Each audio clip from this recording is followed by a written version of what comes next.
Good morning. I was about to start driving and I see these turkey vultures. Ooh, one just flew up to. Ooh, nice. Nice little buddy. So there's some turkey vultures hanging out here in the tree and stuff. One of them flew up, so I wanted to get a little shot of it.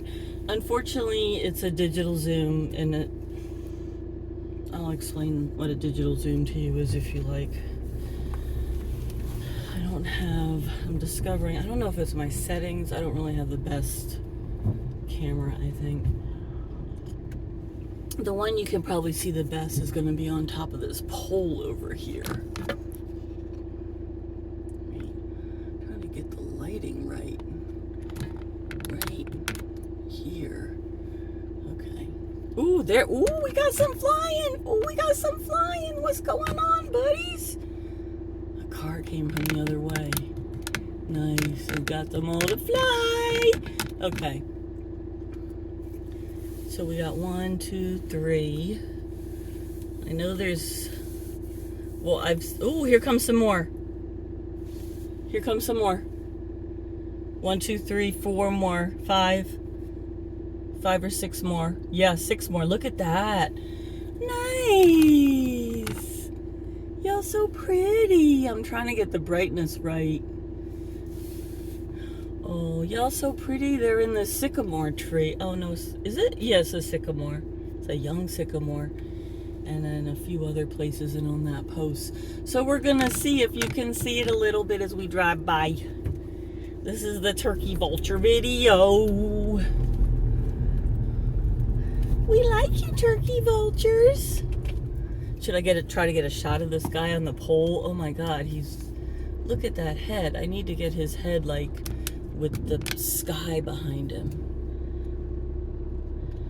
I want to tell you something about turkey vultures. A lot of people give them a really bad rap. Okay, this is the thing about vultures I want you to know right now, okay? Vultures, I'm kind of in the middle of the road. Vultures, you know they clean up dead stuff. They're the cleanup crew. They clean up the dead bodies. Okay, yeah, that's kind of gross. It's an important job. Ooh, ooh, ooh, ooh, ooh. Ooh, ooh, ooh, ooh, ooh, ooh. It looks like they're gathering. Look at this guy. Where is he gonna land? Oh, he landed right by the plaque for the little park over here. It's like they're having a meeting. Hey, who's late? Get over here. Here comes another one. He's behind the house. What's going on? Maybe I should just freeform this stuff. Oh, he landed on the house. Oh, the guy by the plaque is moving. I'll show you. He landed on the house. Right here. Something came by me. Okay, let's check out dude up here. Oh, wow, he's like chilling now. Look at him. He's not even standing up. He's sitting. He's like laying down on the post. He's got his butt hanging off the edge. Oh, my goodness. I might have to get out of the car. That's fucking great. Oh, sorry. Now I cursed on a possible children's video. Okay, I was telling you why vultures are so great. You see this guy's head? Oh, he's standing up, which means he's alert. Oh, that's because someone's walking by. See that? So someone's walking by. I knew something was happening. I'll show you. Someone just walked by the car. Oh, she's getting the other guy to fly. So I didn't know. I couldn't hear this person walking by. All my windows are closed. But, oh, it even left. So I just saw what happened is with birds. Okay. Prey animals. Oh, everybody's flying by the house now. Oh, they're all going to the house. Oh, that's great. This woman disturbed them and they're all going to the house.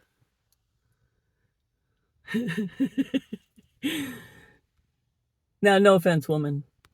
You are a predator. Okay, so when you're a prey animal, is really important. Communication is really important, right? Because if you're not communicating with your herd, your flock, your school, whatever it is. Oh, there's a bunch of guys up here too. I didn't even see them over here in this tree. You can see them because the tree doesn't have a lot going on up there. Can you kind of see them there?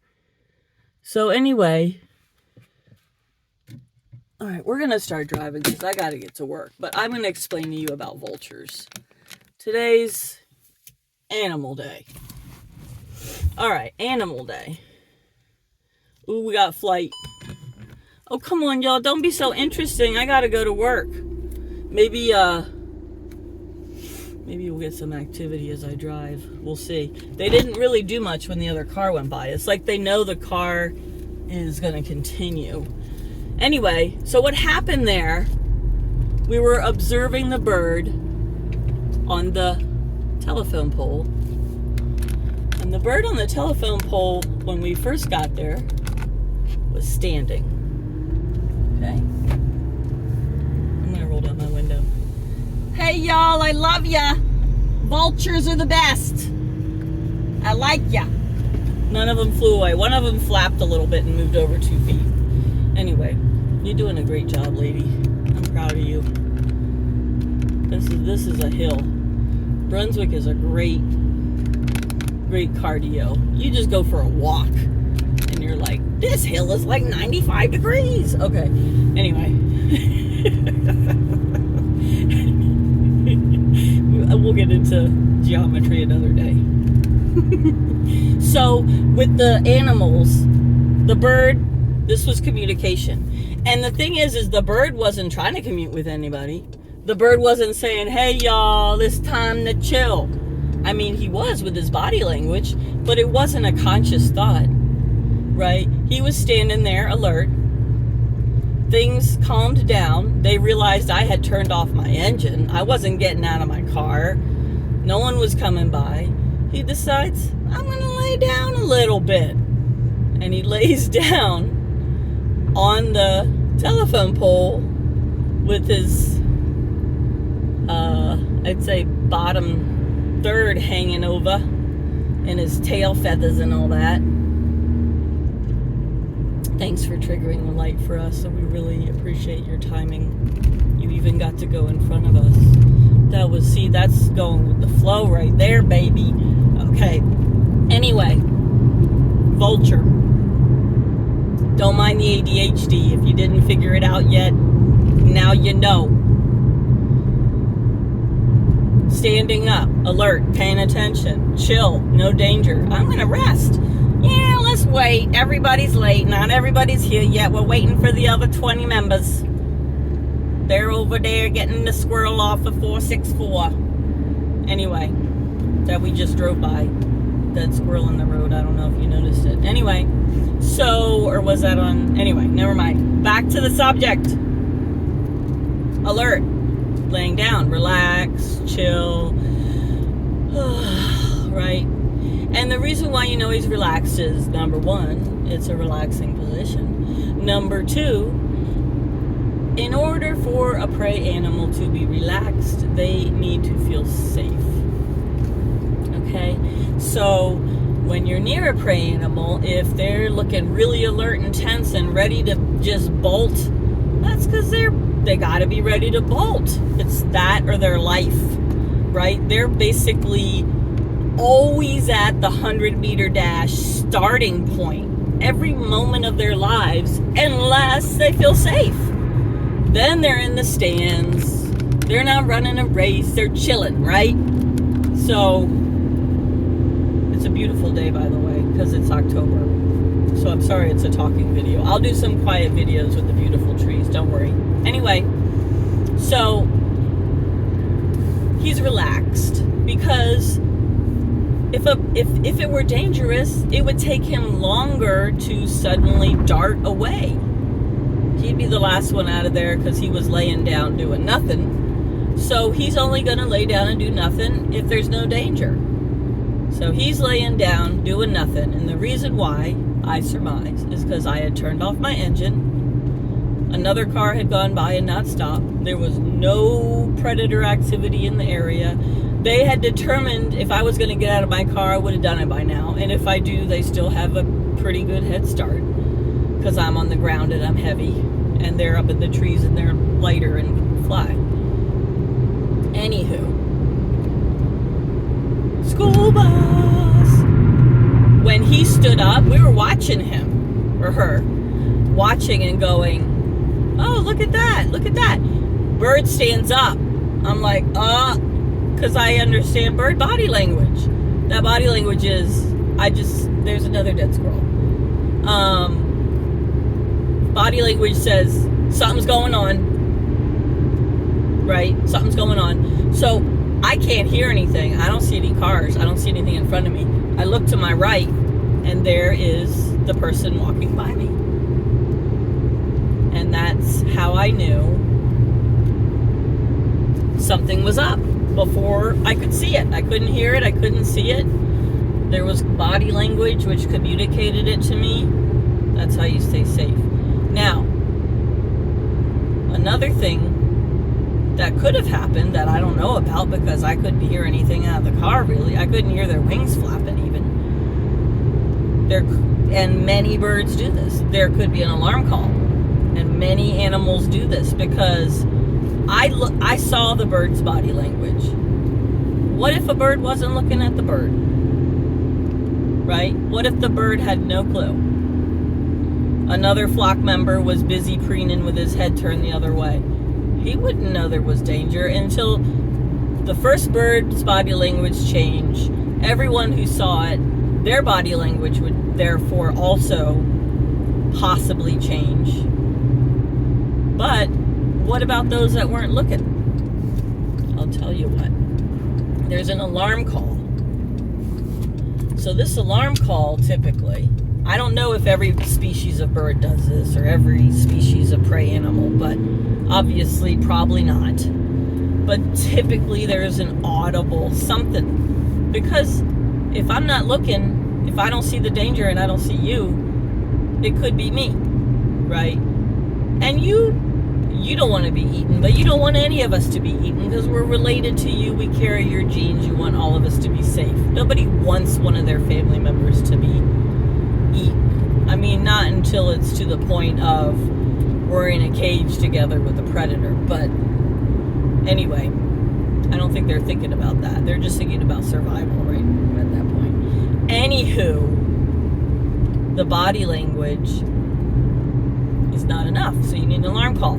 An alarm call needs to be... Ooh, I'm going fast and he's cutting his grass. I'm sorry, dude. Thanks for reminding me I should go slow here. I try to be polite and I forget sometimes because I do speed. But, you know, if it's someone's house and they're close to the road, there's not even a sidewalk or a shoulder, let's just be a little bit respectful.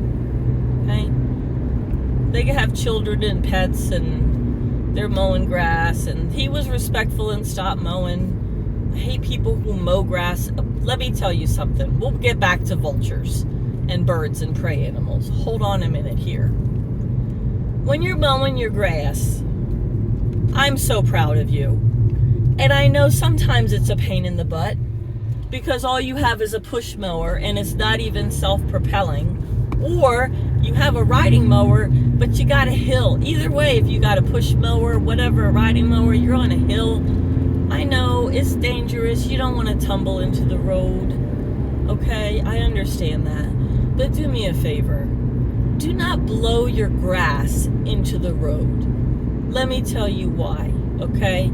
I understand you might be even very practical like me, and you might be thinking, I'm going to blow it into the street because the cars will rush by and blow it away anyway.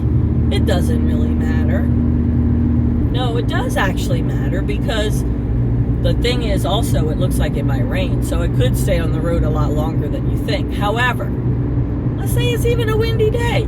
You blow it into the street. Here comes Mr. Motorcycle. He's 17 years old. And he has a fast motorcycle, and he just got his motorcycle license, and he's out for a ride.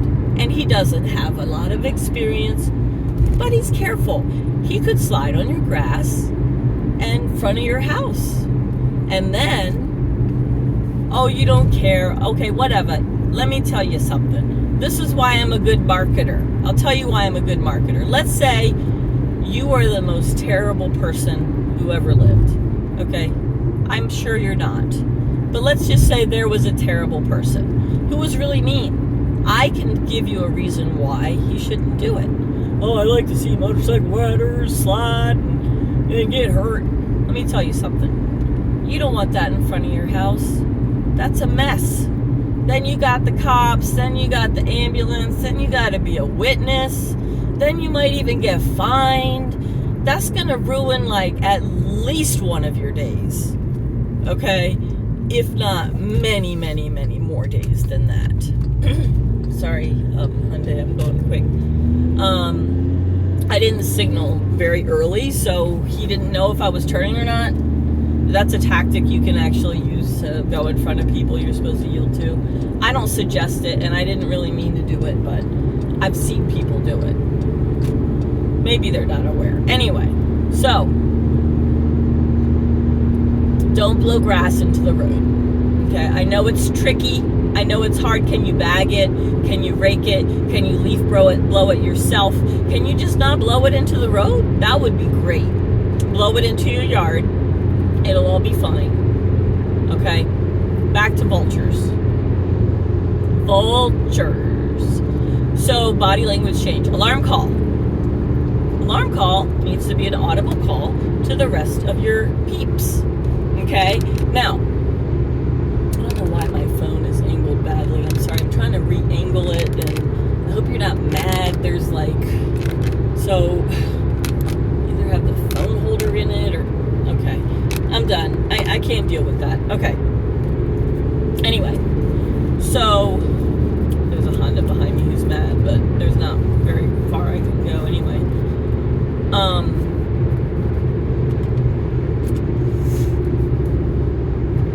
So a lot of times when, like a parrot, for example, will give a little shriek, right? Elephants could probably do something real deep you wouldn't hear. But birds frequently shriek or something like that. So there could have been an audible grunt or shriek or type thing to kind of let everyone know. Now, he might not have made a noise because it wasn't that dangerous. They've seen humans going for walks before. So he probably just stood up. Hey, what? Like he saw something out of the corner of his eye. What? Huh? Vultures, though, I do want to tell you, okay, dude, you need to figure it out. Are you going to move over? Because I'm riding on you, and this truck is heavy, and we're going downhill. Thank you so much. We're about to go up. Now we're going uphill again, but it was downhill for a moment. Thank you so much. Sometimes I even wave when people let me go, but usually they're not looking at me. He was wearing sunglasses. I don't know. Anyway, you can say, well, vultures are so ugly. What is going on with the head? They're bald. They look really weird. They look like wrinkled, pruny, and turkey vultures. They have that red head and neck. It's like red. They got a couple of feathers that looks pretty pathetic. They look weird. It's like bald cats and bald dogs and bald rats and stuff. I mean, I know you guys might like that stuff. It just looks weird. You don't normally see that stuff in the wild. Okay. They have coatings on their bodies for a reason. Temperature control, protection. Anyway, why wouldn't they have protection on their head? Well, let me tell you something. Unfortunately, it's going to get a little gruesome. You ready? When you stick your head... Okay, Ford, this is not working for me. Oh, it's not your fault. It's his fault. Okay. It's the Chevy. What are you? You Chevy Virginia. You a do-a. License plate is UWA. That's why I said that. Okay, I got in the loser lane. Anyway. When you're a vulture and you're having having a little snack. You find a deer on the side of the road and he broke his back. You see his tummy, it's split wide open. Oh, yummy, yummy. I'm gonna put my head in there and snack on my yummy, yummy broken back. Okay, so sticks his head in there to get some yum-yums, right? Oh boy, it's so delicious. His head's in there pecking and biting and pulling and snacking and swallowing. Ooh, it's so yummy, that raw dead meat that got flies on it. Delicious. Hey, don't judge, I'm cleaning up. Be happy I'm doing it for you. But you know what? He pulls his head out and you look at him and he's like, what? And he shakes his head and he kind of rubs it around. I don't know exactly how they clean it off, but basically, they don't have a bunch of feathers that have blood all over them that are stuck together when the blood's coagulating. That bald head is an advantage. They don't got dried blood in their hairdo, their feather do. That's why vultures are bald. Instead of putting on gloves, they're taking off feathers. It's similar. I just made that up on the fly. All right, we're hitting 270 south. The tangential driving. Welcome to tangential educational random information, ADHD, map brain driving. You want me to talk about driving a little bit? Or should I go off on one of the many tangents I threw in and didn't actually go off on? Okay, the trees are starting to change. So, I'll give you a little information about the trees changing. Okay, because you may not be from an area that has such change. It's really nice. It's really, really nice. All right, so this is the Washington, D.C. area, the capital of the United States. I'm in Maryland right now. I'm going to go to the metro station and take the metro into Washington, D.C., okay? Right now I'm in Maryland.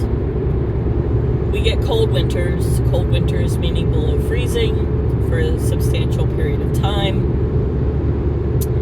Okay, so the trees that have their leaves that change color or fall off before the next growth, because some trees don't drop all their leaves right away. Some of them hold on to it for a bit. Anyway, but they're gone for the next growth in the spring. These trees are called deciduous trees, okay? So deciduous trees are trees that lose their leaves in winter, okay? Now, if you keep it indoors all year long, I don't know what would happen. Don't talk to me about that. I'm not a botanist or whatever, okay? Or horticulturalist. I don't know. I'm not going there today. Deciduous. Now, something like a white pine or a spruce or a cedar tree. Okay, I don't know what's going on here. You got a lot of potential and you need to move it over. I'm going to have to get by the, what are those? I'm trying to figure out if it's gardening equipment. Oh yeah, those got some big engines on it. Ooh, I think they're power washers. Maybe. Those are some cut you in half power washers. Anyway. Oh, traffic is balls today. I'm only going 63. Come on, y'all. What the monkey sauce? School bus. Okay. I don't even know what I wanted to talk about next. Deciduous trees. Spruce, pine, cedar, things like that. They're kind of referred to as evergreens because they're not deciduous. I don't know if there's a more technical term. Evergreen just means they're green all year round. Okay. Deciduous trees lose their leaves. It's too cold. Because you have to think about what's going on in the leaves. There's a high water content in the leaves. When it freezes, that's not really a good situation. You don't want a bunch of frozen leaves on you. That's not happy. It's not going to work. So, as the weather cools and the days get shorter, it signals the trees. Time is a-coming. Changes are a-coming. Okay? And the colder nights, because it could be 80 degrees during the day, but if it's dropping down to 50 every night, that's signaling the trees. Okay? So, should I get in front of this guy? I think I should. He's not using his potential. Sorry, Audi. Okay, nice dump of truckies. Ooh, this one's real pretty. You're real pretty. Okay. So, when the leaves die, they start changing color, right? There's a process. There's a chemical, biological process that happens, and they change color as they're dying. Different species of trees get different colors. It's really beautiful. One really interesting thing is really fun to see is when you see trees that receive sun on all sides, or basically are out in the open. Let's say they're out in the open. And something like a maple tree, because maple trees give really nice colors. I think it even happens with oak. That tree, what it experiences, actually, let's say it's, okay, whatever, or it could be next to a building, but it's mostly out in the open. The sun travels a certain way, right? So one thing I find interesting about those kind of trees is sometimes you'll see one side of it has already changed to like yellowish, orangish, reddish, whatever, and the other side is still very greenish, very green. And it could be that side is receiving a lot more sun. It's warmer. The other side is cooler. It's really fun to see how they don't change evenly. It depends, or I don't know. It's weird. I don't get it. Usually it starts from the outward, the leaves furthest from the trunk. I believe. I could be wrong. I'm surmising. I'm speculating here. Okay. But one, I just heard something very interesting about the Washington, D.C. area on our friendly WAMU news radio station, NPR station, which is the American University station. Shout out. It's free for you forever.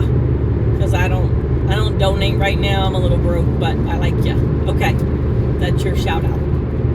School bus.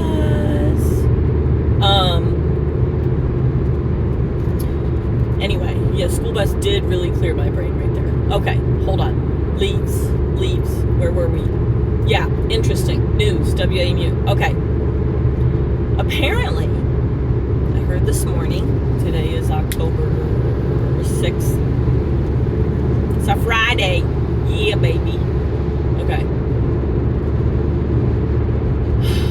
Traffic sucks. There wasn't very much rain in September. So, a lot less rain. It was warmer. So,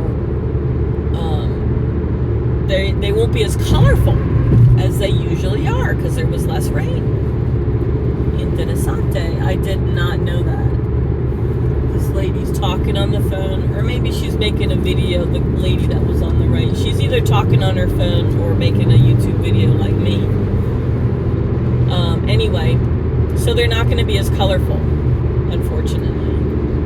But you know what? It's always great. I mean, it's always beautiful because one great thing about places with deciduous trees and that do get hot in the summer is that you see so many changes throughout the year. The clouds are different, the trees are different, the humidity is different, what animals you see around could be different because you have migratory birds.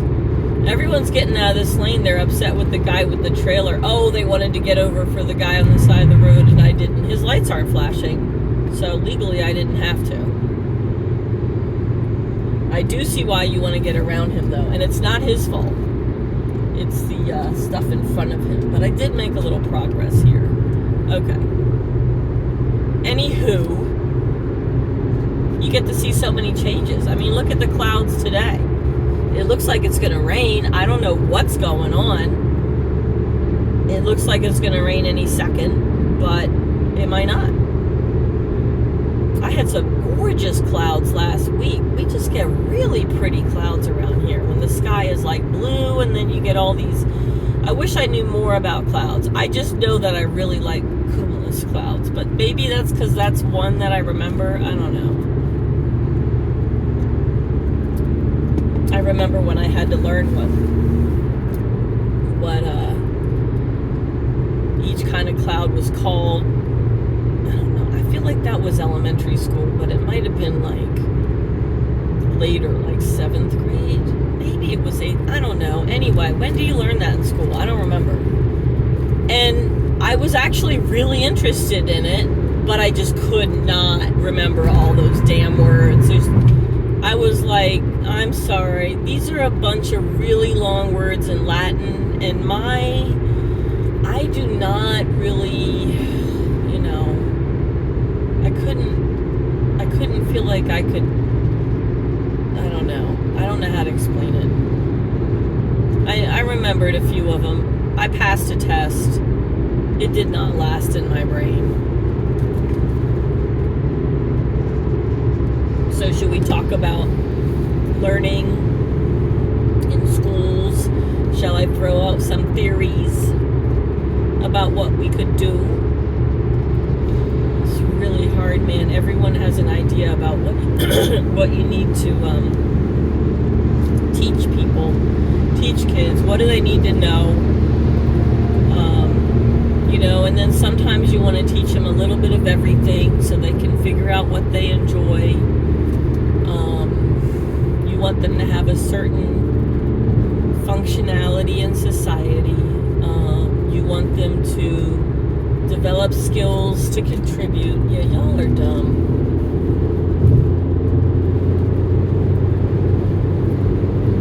See, this truck, we're going to find out if he's loaded. It looks like he might be. Oh, but there's, no, he's just getting started. I mean, that's the thing. When they leave the scale, it takes a while for these guys to get up to speed.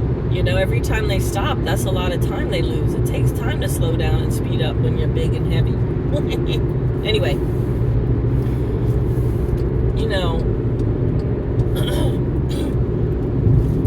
and the biggest weakness of education, which is partially solved sometimes with private schools, is just the sheer scale of it. Even when you're talking about a county or a state, you're talking about a large institution that has to serve thousands of children. And the interesting thing is that the idea of like a little tiny classroom, like imagine the old, one schoolhouse town where there were only a dozen kids that went there, and they ranged in age from like 5 to 17 or whatever. You really, in a small situation like that, the nice thing due to the ratio of the teacher to students, wow, look at the traffic going the other way. What is going on? Who wants to go north on 270 at 9:50 in the morning? Wow, that looks like balls. I don't know what's going on. Oh, it's a holiday weekend for some people. I forgot I get a free day on Monday. It's Indigenous Peoples Day in Washington, D.C. Oh, bye-bye, Jeep. See ya. Oh, no, you're coming back now? You changed your mind? Oh, Ford Escape. I was trying to escape. School bus, school bus, school bus on the right. Oh, 2 school buses. Okay, Ford Escape. I'm done with you. Oh, no, you're never getting in front of me again. You can just eat my dust. Don't think so. Wow, the other side sucks because of the going down a 2-lane thing. Okay, we just got a lane. They're losing a lane. Life is good for us. Sorry, dudes. You're opposite day for us. Anyway, public public education. So this year's scale, it's really hard to make it real personalized. If you have a dozen students and one teacher, that ratio, even though they're all different ages, is kind of nice, because then you can actually have some personalization going on. Because I think really if I kind of think about my personal observation, I'm looking all the way over because I don't want anyone else coming in this lane from the left. Nice little trucks you're hauling. Oh, I don't want to be in this lane either. Damn. Alright. Oh, come on now. Oh, no, not you. Oh, you're not the person I thought you were. You're fine. Don't worry about it. No offense. Okay. Trees look beautiful. Okay. But when you have 25 kids times 4, 5, or 6 classes, or even if just you have 25 kids but they're young, or you have 35, that's gonna be a little rough. You got 30 kids times 4 or 5 classes. You were flashing, sorry. That's a little rough. That's rough. How are you gonna make personalized plans for everybody? So my thought, I'm just thinking about how I observe things. I remember years and years ago, they would have the honors classes, the regular classes, the remedial classes, whatever. They would also have the special ed classes. There was also English as a second language, but that's different. Special ed classes, and they would have, say, 16 kids and one teacher, but they all had let's say, very pronounced neuro or physiological divergent characteristics. Okay?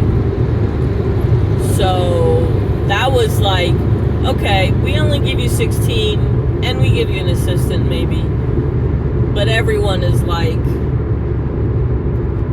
totally different from what is neuro and physiologically typical for children this age. That's rough.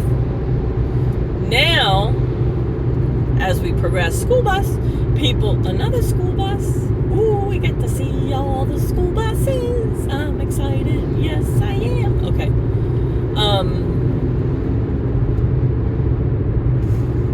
Then people started to really learn. Like, I'm seeing so many advances in allowing, coming up with aids.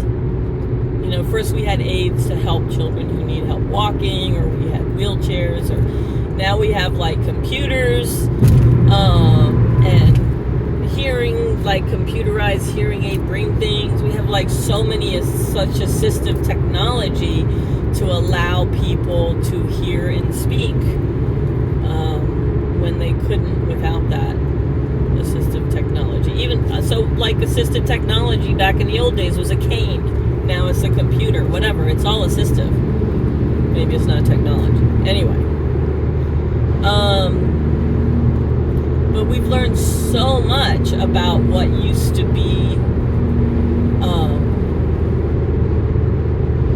classified all together, right? So, I remember back in the day, teachers might say, oh yeah, this student of mine has behavioral issues, or something like that. And it's like, that is so broad.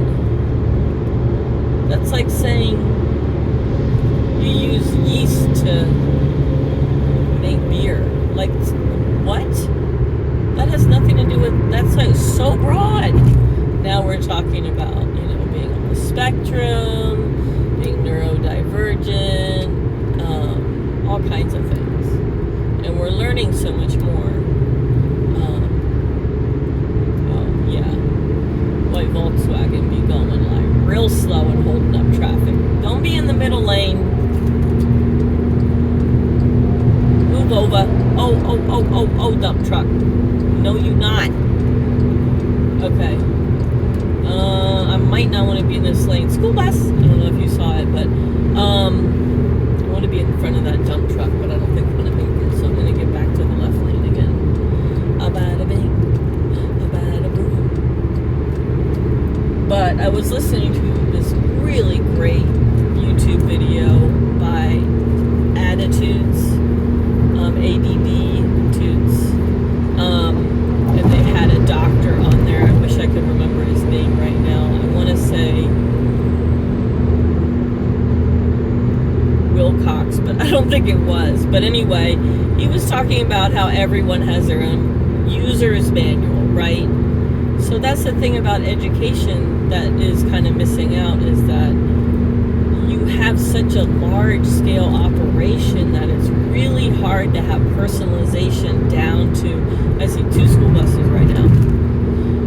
One's way ahead of us. It's really hard to personalize on that scale. But there are so many people now that there's always been a lot of people that the typical institutional model of public education was not. I think that guy wants to get over, so I'm going to get over here. Not working for people, right? But typically they were treated like something was wrong with them, as opposed to something was wrong with the model that didn't fit them. Now we're starting to understand that there's a lot of, it's just different. That just doesn't work for them. That doesn't mean they're a bad student or a lazy student or whatever. It's not interesting. It doesn't pique their interests. So we need to have personalized learning, but that's so hard. So really maybe the best way we could do it, I'm just thinking out loud. That's why I talk the way I talk, and ADHD the way I do. Oh, come on, Passat. You're going to let a bus pass you on the inside lane? Oh, come on. Ed to Passat. Anyway. So I really just want to get in front of this Passat. Like, that's all I want to do right now. Okay, thank you. Pass it. That's what it really stands for. Pass at. Pass at the Passat. Pass at. Okay. But what if we kind of change the model a little bit? Because now that we have computers, it's like opened up so many possibilities. So many possibilities. It's a lot easier to have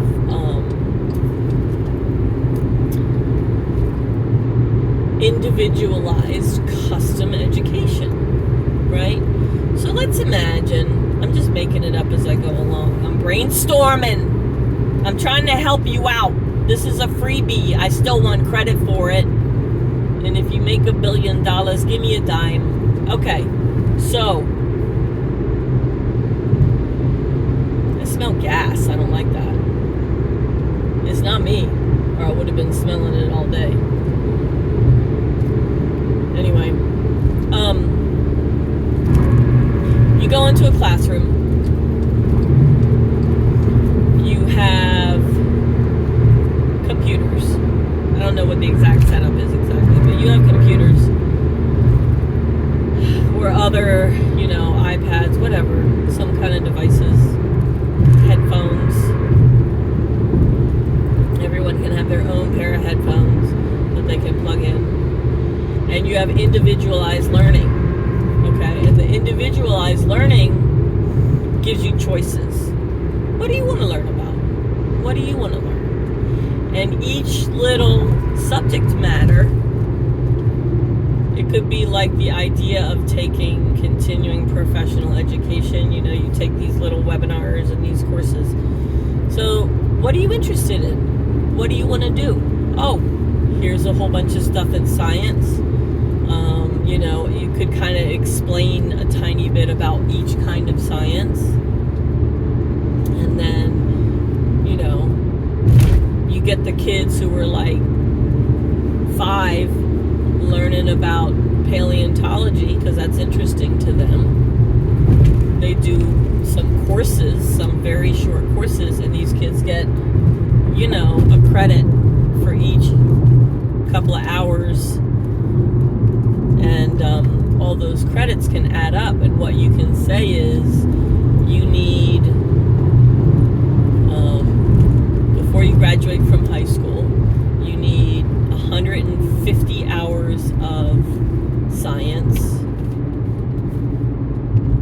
And you choose how you do that, or 150 credits or 200 credits or whatever. And then they can take it anything they want. And they could, and maybe you have a few requirements, like take at least 5 in each of the following sciences or whatever. You could arrange it different ways, but this way, basically what they're doing is they're choosing what they want to learn about and taking those little classes and getting credit for what they're interested in. And they're more likely to find what they want to do, what their passion is. Damn, nobody came to work, but there's like 5 billion fucking tourists. You're someone who came to work. Good for you. Park in here, I don't care. Oh, I know what it is. Everyone parked in the garage because it's gonna rain. You know what? I like a free car wash. Don't get me wrong. Anyway, so they take all these subject matter courses, and they can become experts in certain and just have a few credits in others. And every single thing they do, I'm not talking about eliminating teachers. When they do their science, they still have science teachers. They still have people to guide them. They still need that. But maybe you make it a little easier for the teachers and don't make it's still standardized, but you don't make it so hard for them. And teachers, man, don't even get me started on how hard they work. That's crazy. They don't finish working when they leave. They go home and they grade papers and they make lesson plans. I know a teacher, she took the day off yesterday. You know what? She still had to do a lesson plan for the substitute. She still needs to grade everything. She's getting a day off, but she needs to give everything to someone else. That's not a day off. Excuse me. Have a great day. Education is important. But if you don't like it, you won't remember it.